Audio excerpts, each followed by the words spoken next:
L'entraînement de ce mardi 14 juin a été gâché par des grosses averses. La préparation des chevaux en vue de la prochaine journée a donc été bouleversée. La piste en sable du Champ de Mars était détrempée et était presque impraticable ce matin. Plusieurs chevaux n'ont fait que trotter, histoire de ne pas rester à l'écurie. La prochaine journée, en l'occurrence la 13e du calendrier, aura comme course principale la Major Pole Cup qui se disputera sur 1400 mètres. Les partants probables pour cette épreuve, Captains Shear, Red Lucifer et Noah entre autres, effectueront certainement leur galop mercredi, alors qu'aujourd'hui ils n'ont fait que trotter.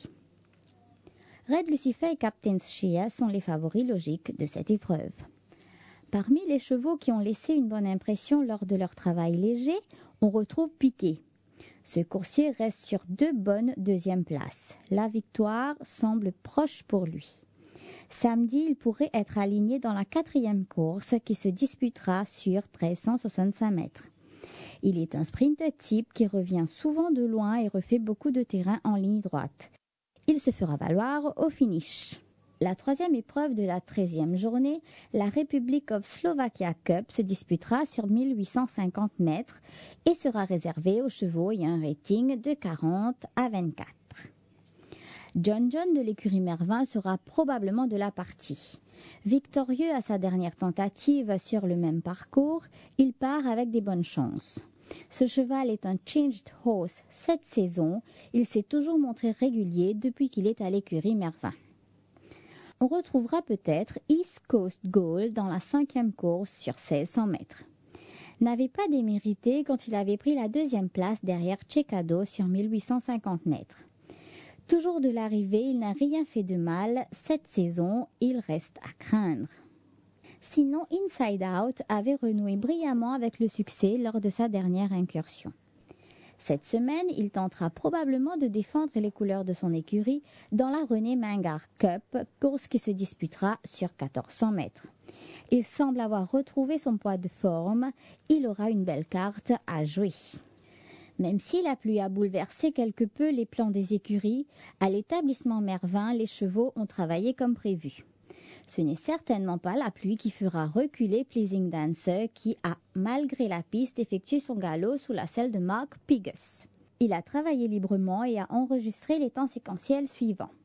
13 secondes 67 centièmes et 15 secondes 38 centièmes sur les 400 mètres. Il reste un bon prétendant dans la course principale en vue de la prochaine journée. Cactus Wolf avait déçu lors de sa précédente sortie où il avait pris la 7e place derrière Alteleker. Cheval erratique, il reste difficile de lui faire confiance. Le nouveau Frankie Mercury est un sprinter mile. Il a démontré beaucoup de maniabilité dans son pays d'origine où il compte 2 victoires et 5 accessis en 9 sorties. Il a été soigneusement entraîné et a laissé une bonne impression. Avait aussi participé à un barrier trial mardi dernier. Il est capable de réaliser des débuts victorieux chez nous. Quant à Ipse Dixit, il semble avoir très bien pris sa course, avait besoin de ce galop de course pour parfaire sa condition. Il reste une unité valable pour son écurie et ne peut que progresser à sa prochaine tentative. Marcus Antonius n'a pas couru depuis la 5e journée. Il manque un peu de compétition, a encore tout à prouver sur notre turf. Néanmoins, c'est un cheval qui fait toujours bien quand il peut imprimer le train. Est-ce qu'il serait sur les traces de certains Caramel King? Affaire à suivre.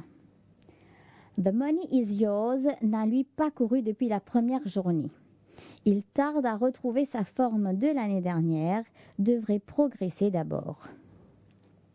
Illegal Maxim n'a lui que trotté.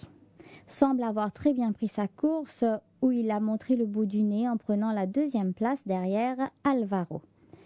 Le moins que l'on puisse dire, c'est que l'écurie Patrick Mervin met tous les atouts de son côté pour continuer sur sa lancée.